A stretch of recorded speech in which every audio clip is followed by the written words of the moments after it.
not just the film and the play, but read the text of Robert Bolt's wonderful play, Man for All Seasons. Some of you must have seen it,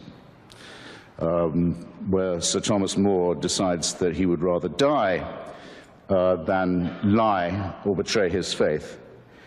And at one moment, More is arguing with a particularly vicious witch-hunting prosecutor, a servant of the king and a hungry and ambitious man. And More says to this man, you'd break the law to punish the devil, wouldn't you? And the prosecutor, the witch hunter, says, break it? He said, I'd cut down every law in England if I could do that, if I could capture him. And More says, yes, you would, wouldn't you? And then when you'd corner the devil and the devil turned round to meet you, where would you run for protection? All the laws of England having been cut down and flattened, who would protect you then? Bear in mind, ladies and gentlemen, that every time you violate or propose to violate the free speech of someone else, you, in potentia, you're making a rod for your own back, because the other question raised by Justice Oliver Wendell Holmes is simply this: who's going to decide? To whom do you award the right to decide which speech is harmful, or who is the harmful speaker, or to determine in advance what are the harmful consequences going to be that we know enough about in advance to prevent? To whom would you give this job?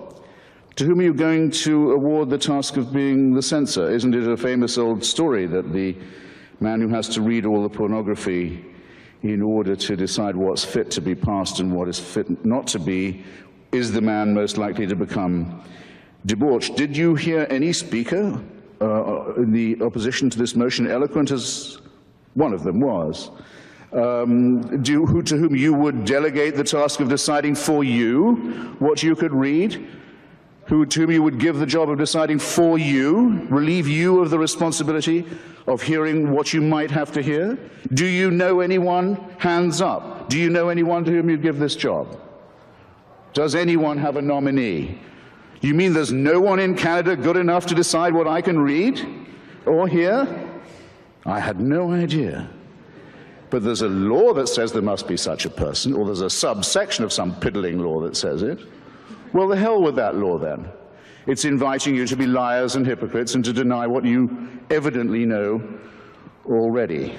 About the censorious instinct, we basically know all that we need to know, and we've known it for a long time. It comes from an old story about another great Englishman. Sorry to sound so particular about that this evening, Dr. Samuel Johnson, the great lexicographer, author of the first, compiler, I should say, of the first great dictionary of the English language.